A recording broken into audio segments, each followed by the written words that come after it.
Hello students, we have completed two algebraic methods, that is substitution and elimination. Today I am going to teach you the cross multiplication method. कुछ students का view होता है कि सबसे tough method है, rather ये सबसे easy method है.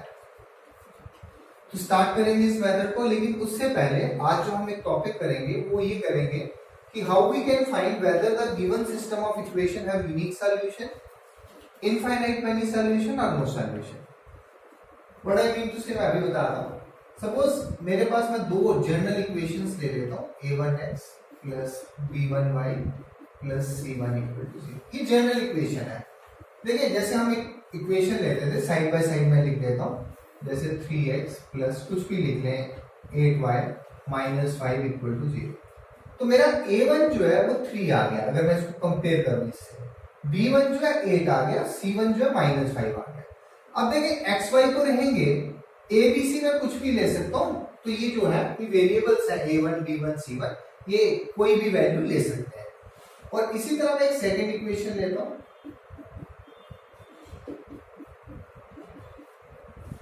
ठीक है. अब हमारे पास सपोज मैं एक और इक्वेशन लेता हूं, x plus y equal to या प्लस 2 इक्वल टू 0. ऐसी इक्वेशन. ये जो दो इक्वेशंस हैं जहां हमने पीछे इक्वेशंस की उसमें x और y की वैल्यू आ रही थी जो दोनों इक्वेशन को सेटिस्फाई करती है, और x और y की एक ही वैल्यू थी. एक ही वैल्यू को हम बोलते हैं यूनिक सॉल्यूशन. लेकिन कभी ऐसा भी केस आएगा जब x और y की कोई भी ऐसी वैल्यू नहीं आएगी जो दोनों इक्वेशन को सेटिस्फाई करे. और कई बार ऐसा केस आएगा आप x और y को कुछ भी, there will be so many solutions, infinite solutions. मैं एग्जांपल से समझाता हूं. सपोज मेरे पास इक्वेशन है x plus y equal to 3. एक इक्वेशन लेता हूं मैं 2x plus 2y equal to 6. अब मैं अगर x को 2 लेता हूं, y को 1 लेता हूं, क्या ये दोनों वैल्यूज इनको सेटिस्फाई करती है? Yes it is. ठीक है ना. x 2 है, y 1 है, 3 आ जाएगा. x को 2 डाले 4, y को 1 डाले 2, तो ये दोनों इक्वेशन सेटिस्फाई होती है. अब x को मैं अगर 1 ले लूं, y को 2 ले लूं, फिर क्या होगा चेक कर लेते हैं. 1 प्लस 2 3, यहाँ 1 लिया यहाँ 2 लिया, अगेन 4 प्लस 2 6, ये भी सेटिस्फाई है. सपोज मैं x को 3 ले लेता हूँ, y को 0 ले लेता हूँ. 3 प्लस 0 इज 3. x को मैंने कितना लिया 3, y को क्या लिया 0, 3 2 6 इक्वल टू 6. तो इस केस में बहुत सारी सॉल्यूशंस बनेंगी, बहुत सारी, जिसको हम बोलते हैं it has infinite many solutions. Correct. अब होता क्या इनफाइनाइट मैनी सॉल्यूशन में बेसिकली सेम इक्वेशन ही गिवन होती है.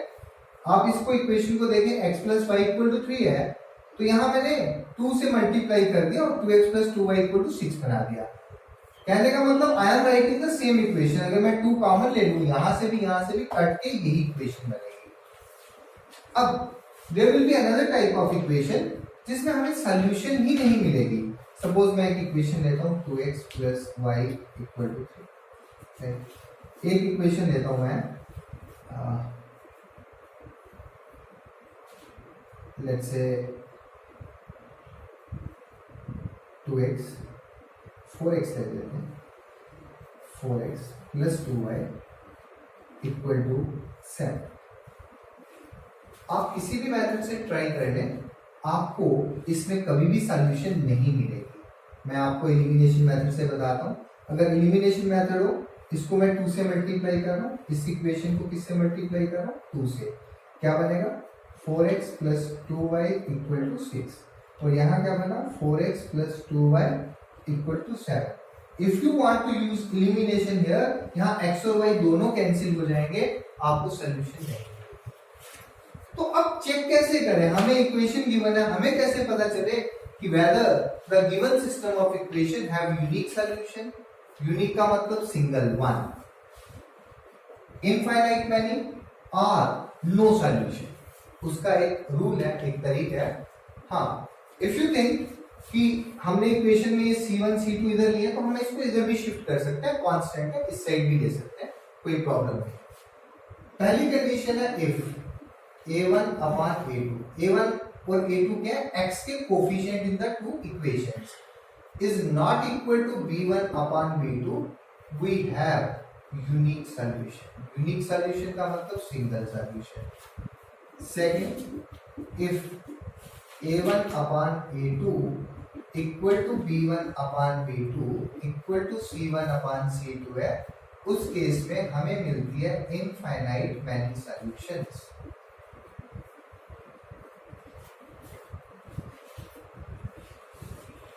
And number 3, if a1 upon a2 equal to b1 upon b2 is not equal to c1 upon c2, then we have no solution. अभी तक जितने क्वेश्चंस हमने किए थे उसमें यूनिक सॉल्यूशन का केस था, लेकिन क्वेश्चन आ रहा है check whether the system of equation have unique solution or not. If so, find the solution. अगर वैसे भी इनफाइनाइट मैनी सॉल्यूशन आती है तो बहुत सारी सॉल्यूशंस हैं, we don't go to find the solution. No solution में सॉल्यूशन है ही नहीं तो we don't go to get the solution for this. तो अगर हम पहले ही चेक कर लें तो यूनिक सॉल्यूशन के केस में ही हम सॉल्यूशन फाइंड करने की ट्राई करते हैं. तो let's take up some questions from the book itself and solve it.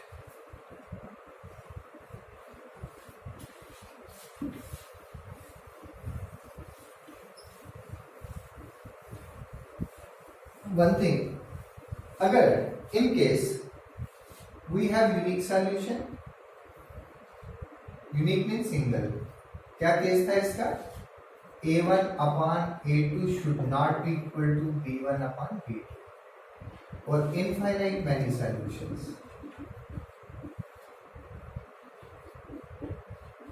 इसका क्या केस था? a1 upon a2 should be equal to b1 upon b2 should be equal to c1 upon c2. चाहे ये solution हो चाहे ये, that means if solution is there, चाहे unique है चाहे इनफाइनाइट है, ऐसी इक्वेशन को हम कंसिस्टेंट इक्वेशन बोलते हैं. प्लीज याद रखना, ऐसी इक्वेशन को हम बोलते हैं कंसिस्टेंट इक्वेशंस. और if there is no solution, no solution का क्या केस था? a1 upon a2 equal to b1 upon b2 but should not be equal to c1 upon c2. और अगर नो सॉल्यूशन है तो इसको हम बोलते हैं इनकंसिस्टेंट. ठीक है, तो in this case we will say it is consistent, in this case we will say it is inconsistent.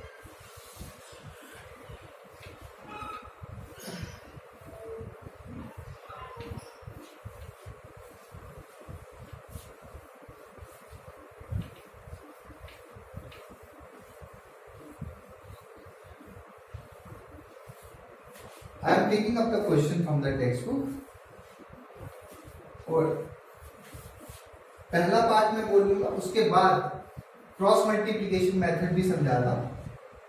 First question I am taking, which of the following pairs of linear equation has unique solution, no solution or infinite many? In case there is a unique solution, find it by using cross multiplication method.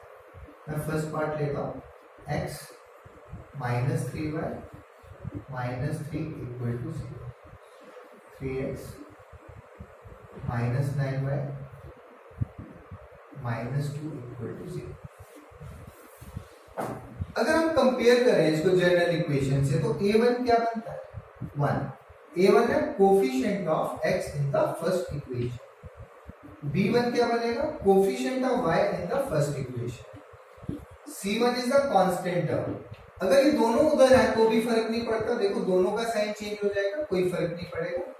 Here it is minus 3. a2 is the coefficient of x in the second equation, b2 is the coefficient of y in the second equation and c2 is the constant term. Check करते हैं, what is a1 upon a2? 1/3.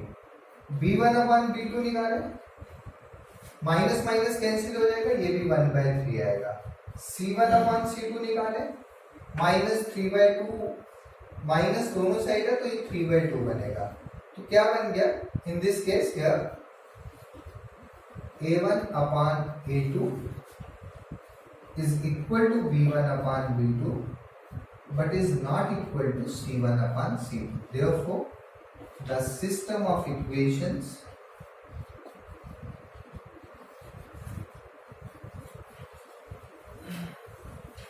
Have no solution. जब no solution है तो हम find भी नहीं करेंगे, तो इसको मिटा देते हैं।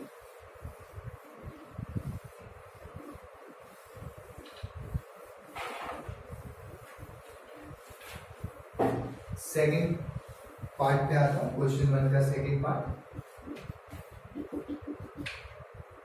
2x plus y equal to 5, 3x plus 2y equal to 8। इसमें डायरेक्टली कर लेते हैं। What is a1 upon a2? 2/3।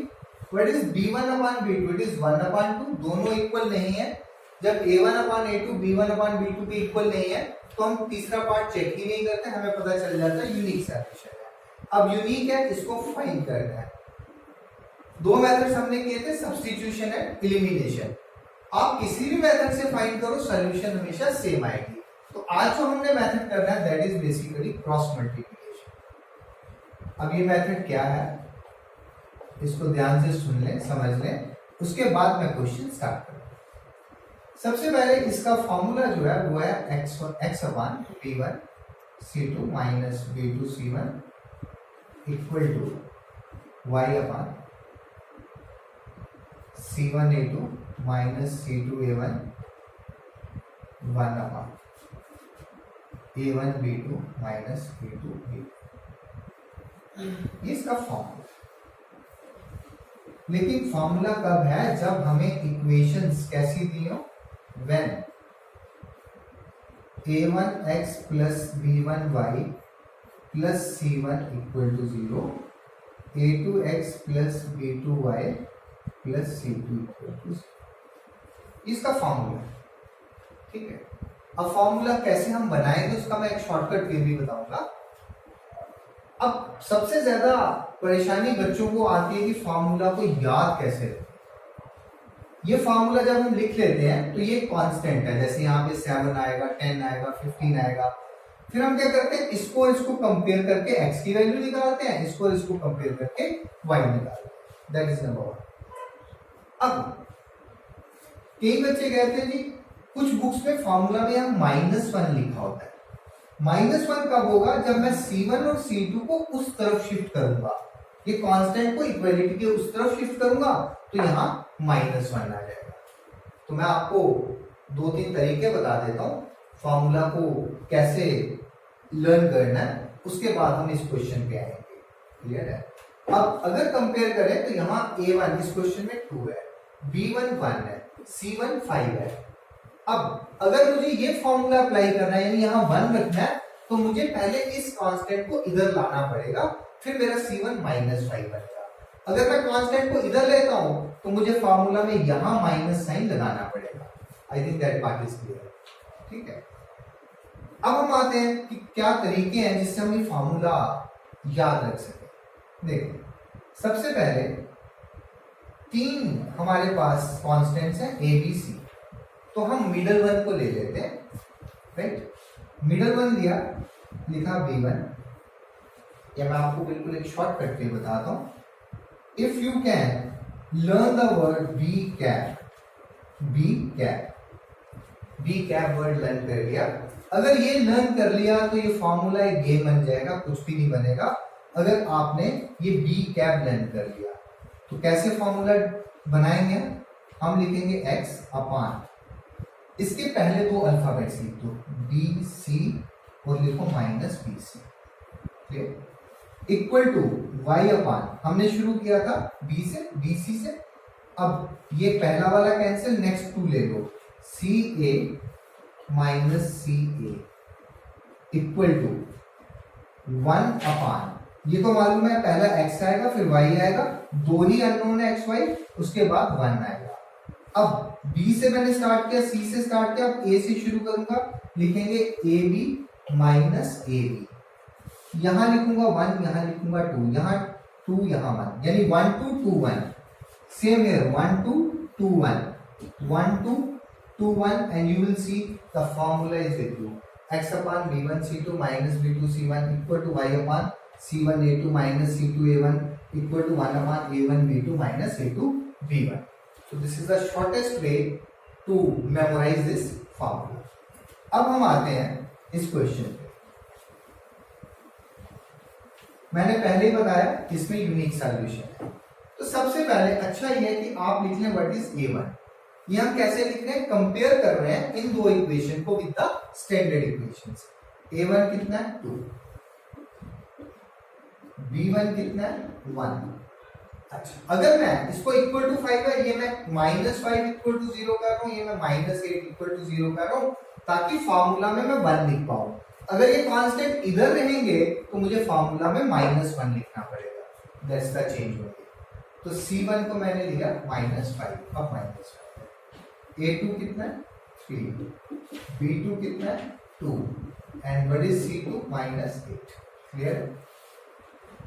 तो I am going to apply the formula because पहले लिखेंगे इस क्वेश्चन में x upon B1 C2 minus B2 C1 equal to y upon C1 A2 minus C2 A1 equal to 1 upon A1 B2 minus A2 B1।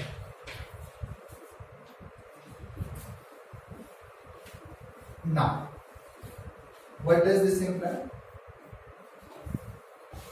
हमारे पास B1 कितना है 1 into C2 1 into -8 कितना बना -8 minus of B2 C1 ले B2 C1 -10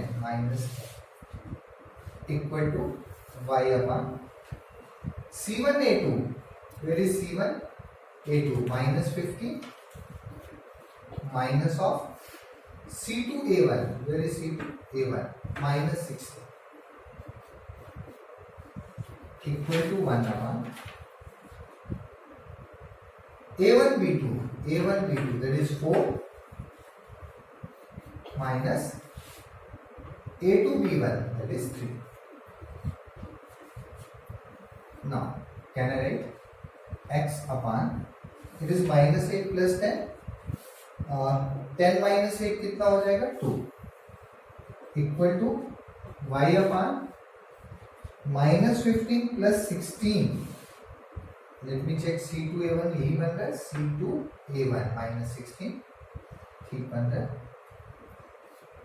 तो फिर -15 plus 16 that will be 1 here equal to 1 upon 4 minus 3 is 1।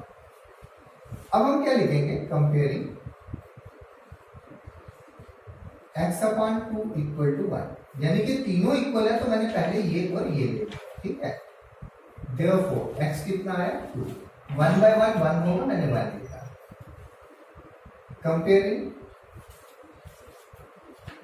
y upon 1 equal to 1 therefore y equal to 1। so I think that is not a difficult one, that is again the easier one। एक बार value put करके check भी कर लेते हैं 2 to 4 and 1 5 5 minus 5 is 0। then here 3 to 6 6 plus 2 8 minus 8 0। so that is the correct solution। let me erase this one and let me come to the next part।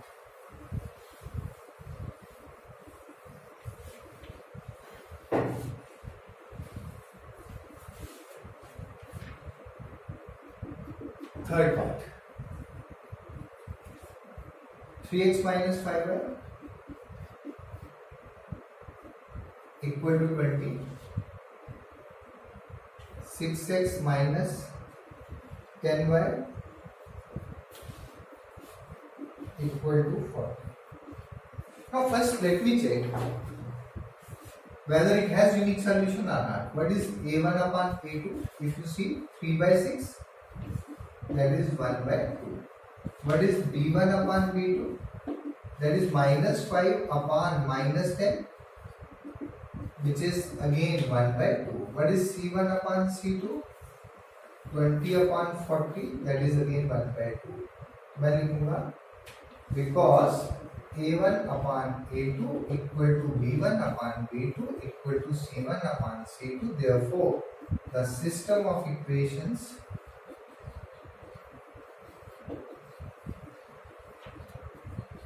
have when all are equal we have infinite many solutions.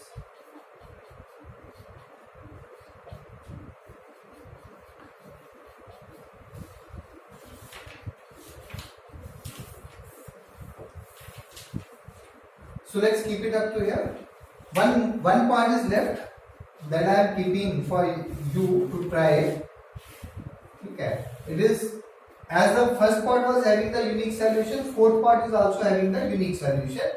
उसको आप एक बार check करेंगे cross multiplication method से, खुद try करेंगे, ठीक है. तो next time I will take up the next questions and I will try to complete this exercise.